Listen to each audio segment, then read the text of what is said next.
পরিবারের বিরুদ্ধে গিয়ে পৌষ মাসে বিয়ে করেছিলাম বলে অনেকেই বলেছিল পৌষ মাসের বিয়ে টিকবে না। তাদেরকে চোখে আঙুল দিয়ে দেখিয়ে দিলাম যে ভালোবাসা যদি থাকে একটা সম্পর্কের মধ্যে, তাহলে সেটা পৌষ মাস কেন, ভাদ্র মাসের বিয়েটাও কিন্তু টিকে যায়। কেমন আছো সবাই? আশা করি সকলেই ভালো আছো। আমার চ্যানেলে প্রত্যেককেই স্বাগত জানিয়ে আরও একটা নতুন ভিডিও শুরু করছি। বিয়ের পরে স্বামী ছাড়া শ্বশুর বাড়ি প্রত্যেকটা মেয়েরই কিন্তু বড্ড অসহায়ের মতোই লাগে, কারণ একজন স্বামীর মতো করে বোঝার ক্ষমতা শ্বশুর বাড়িতে একান্তভাবে অন্য কারোরই কিন্তু থাকে না। এই তো সকাল সকাল হাজব্যান্ডের জন্য গরম গরম লুচি তার সঙ্গে সাদা আলুর চচ্চড়িটা বানিয়ে দিলাম।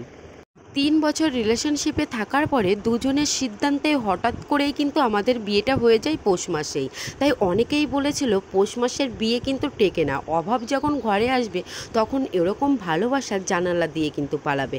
তো যাই হোক, ভগবানের অশেষ কৃপায় আমাদের বিয়ের সম্পর্ক কিন্তু 4 বছর প্রায় অতিক্রম হতেই যায়। প্রত্যেকটা সম্পর্কেই কিন্তু অশান্তি কিন্তু থাকেই, তাই আমাদের সম্পর্কেও কিন্তু অশান্তি, ঝগড়া সমস্ত কিছুই কিন্তু রয়েছে।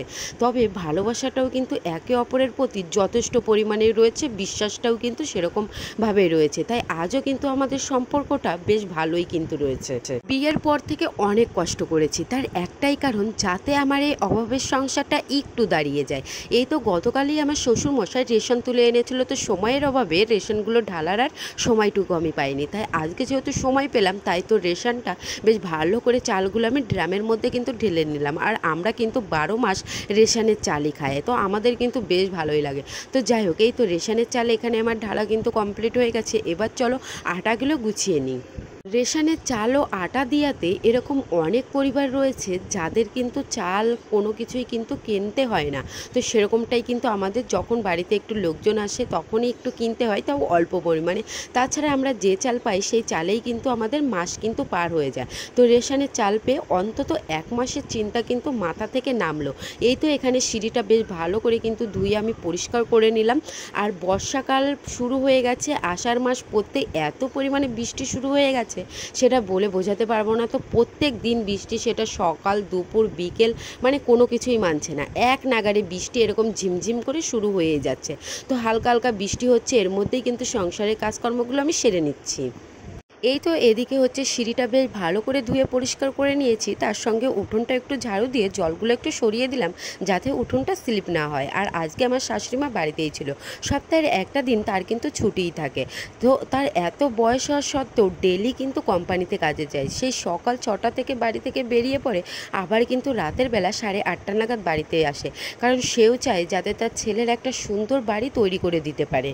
জানি না ভগবান আমাদের সেই ইচ্ছাটা কখনো পূরণ করবে কি না, কিন্তু আমাদের প্রত্যেকেরই একটাই এখন স্বপ্ন রয়েছে, যাতে আমাদের একটা সুন্দর বাড়ি হোক।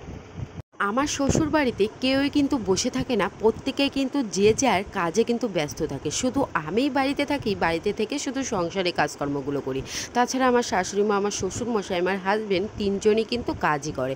এই তো এখানে যেহেতু আমার শ্বশুর মশাই মাংস খেতে পছন্দ করে না, তাই এখানে একটা পোনা মাছ নেওয়া হয়েছিল, তাই সেই মাছটাই কিন্তু কেটে নিচ্ছে। আর অন্যদিকে আমার হাজবেন্ড বাড়ি আসার সময় এই তো মুরগি এনে দিয়েছে, তো গরম জল করে তাড়াতাড়ি করে সেই মুরগিটাই কিন্তু আমি ছাড়িয়ে নিচ্ছি। আর আকাশের ওয়েদারটা এখনও কিন্তু ভীষণ খারাপ। আর ওই যে আমাদের নতুন করে ঘর তৈরি হচ্ছে, এখনও কিন্তু রিন্টান ঢালাই হয়নি, এই বৃষ্টির কারণে কিন্তু আপাতত কাজ বন্ধ রয়েছে। পৌষ মাসে বিয়ে করেও দিব্যি কিন্তু আমাদের সম্পর্ক বা আমাদের সংসারটা বেশ কিন্তু ভালোই রয়েছে। তো বিশ্বাস করো, যেদিন আমার হাজব্যান্ড সেই সকালবেলা কাজে যায় আর দুপুরবেলা খেতে আসে না, কেন যায় না, ওকে ছাড়া দুপুরবেলা আমি একটা দিনেও কিন্তু সেরকমভাবে খেতেই পাই না। ও যেদিন যেদিন দুপুরে না আসে সেদিন যেন ভাত আমার গলাতে নামতেই চায় না। সেটা আমি যা কিছুই রান্না করি না কেন, দুপুরবেলা আসলে দুজনে একসঙ্গেই কিন্তু খাওয়া দাওয়াটা সেরে নিই। এই 2 দিন আগে ও কিন্তু দুপুরবেলা খেতে আসেনি, তাই সেই দিনটাতে ভাত কিন্তু আমি খাইনি। সেই সন্ধ্যাবেলায় গিয়ে এত পরিমাণে খিদে পেয়েছে যে সেই সময়তে অল্প কটা ভাত নিয়ে খেয়েছি। আর ও বাড়িতে এসেছে রাত 10:30টায়, যেহেতু ওর দোকানটাই ছুটি দেয় ওরকম টাইমে 10:30টার দিকে, আর বাড়িতে আসতে আসতে কখনো কখনো কিন্তু 11টাও বেজে যায়। আর সেই সকালবেলা যাই কিন্তু সকাল 8টার দিকে। এই তো এখানে আমার শাশুড়িমা সমস্ত কিছু আমার হাতের কাছে গুছিয়ে দিয়েছে, আর এখন আমি এক এক করে সমস্ত কিছু রান্না করে নিচ্ছি। সবার ফার্স্টে এখানে আমি কচু শাকটাই রান্না করে নিচ্ছি। ওই যে তোমাদেরকে বললাম যেদিনই আমার শাশুড়িমা বাড়িতে থাকুক না কেন সেদিন কিন্তু আমাদের বাড়িতে শাকসবজির পরিমাণটা একটু বেশি রান্না করা হয়।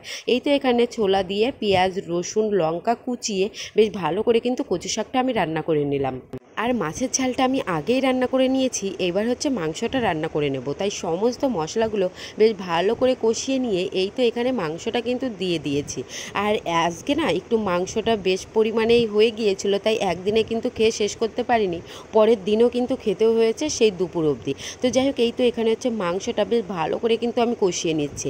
আর দেখো, আর মাটির উনুনে রান্না করলে খেতে কিন্তু বেশ ভালো লাগে, সেটা যে কোনো রান্নাই হোক না কেন। যদি মাটির উনুনে হয় তার সঙ্গে যদি বাটা মশলা দিয়ে রান্না করা হয় না কেন। এই তো অন্যদিকে হাজব্যান্ড তাড়া দিচ্ছিল যে তাড়াতাড়ি রান্না করো, কারণ আমি আবার দোকানে যাব। এই তো এখানে তাড়াতাড়ি করে রান্না করে তিনজনে একসঙ্গে বসে দুপুরের খাওয়া দাওয়াটা সেরে নিলাম। আমি, আমার শাশুড়িমা আর আমার হাজব্যান্ড। আর আমার শ্বশুরমশাই যেহেতু কাজে গেছে, তার বাড়িতে আসতে আসতে 3:30 বা 4টে নাগাদ কিন্তু বেজে যাবে। এই তো এদিকে আমার খাওয়া দাওয়া একেবারেই কমপ্লিট হয়ে গেছে। আর এই ড্রেসটা কিন্তু গিফট করেছিল আমার শাশুড়িমা পয়লা বৈশাখ উপলক্ষে। কখনোই কিন্তু পরা হয়নি, আজকে ফার্স্ট টাইম পরলাম। আজকে যেহেতু রথ ছিল, এটা ছিল তার পরের দিনের ভিডিও, তাই দুজনে মিলে রথ দেখতে বেরিয়ে পড়েছিলাম। এক পর্যায়ে ভালোবাসার মানুষটিকে পাওয়ার জন্য পরিবারের কথাও কিন্তু আমি অমান্য করে বাড়ি থেকে বেরিয়ে পড়েছিলাম বেকার ছেলের হাতটা ধরে। আর আমাদের বিয়েটা পৌষ মাসেই কিন্তু হয়েছিল। পৌষ মাসে বিয়ে হওয়া সত্ত্বেও আমাদের সম্পর্কটা কিন্তু এখনও যথেষ্ট পরিমাণে ভালো রয়েছে। আর একে অপরকে ছাড়া কেউই কিন্তু থাকতেই পারে না। তো সোজা চলে এসেছিলাম তকিপুর, যে স্কুলটাতে আমার হাজব্যান্ড পড়াশুনো করে আগে। আমার হাজব্যান্ড বলল যাও গিয়ে জগন্নাথ দেবকে দর্শন করে আসো। তো ওর কথা মতোই এই তো সোজা জগন্নাথ দেবকে দর্শন করে এখন পুরো মেলাটা কিন্তু আমরা ঘুরে নিচ্ছি। আর আমাদের যেহেতু এবার কিন্তু এসেছি আমরা টোটোয়, যেহেতু বাইক নিয়ে আসিনি, তাই একটু সকাল সকালই কিন্তু রথের মেলায় এসেছিলাম। আর এই রথের মেলায় প্রচুর পরিমাণে গাছ বিক্রি হয়, তার সঙ্গে তো মাটির জিনিস অ্যাভেলেবেল রয়েছে। সঙ্গে সঙ্গে হাজব্যান্ড বলল চলো গিয়ে ভুট্টা খাই, আমার কিন্তু খেতে ভালো লাগে না। তাই এখানে হাজব্যান্ড ওর জন্যই কিন্তু একটা কিনেছিল। তো এবার আমি সোজা একটা কোন কিনবো, কোন কিনে কিছু জিলেপি কায়দানা নিয়ে সোজা কিন্তু বাড়িতে যাব।